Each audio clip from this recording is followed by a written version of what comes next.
tragedy which comes nearer to the hearts of the people of St. Catharines than any other in the city's history was enacted on the canal bank at Loch 9 Wednesday night. Theodore Burgoyne, the young son of Mrs. E.W. Burgoyne, lies dead in the undertaker's room.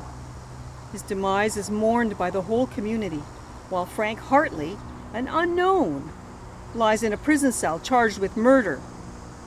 That it was a deliberate murder appears from every circumstance connected with the affair.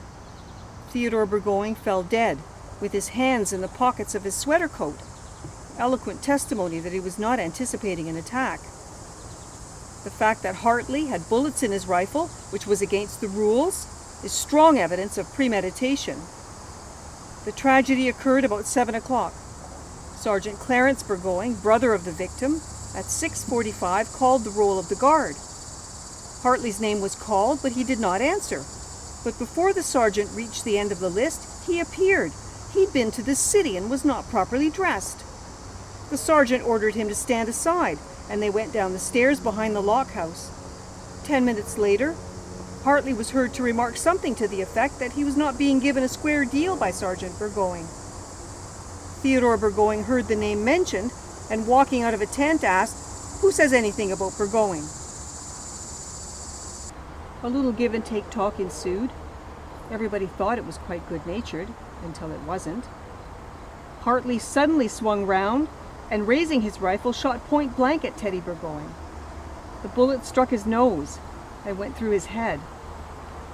Death was almost instantaneous. The news of the affair spread like wildfire Wednesday night and caused a strong feeling.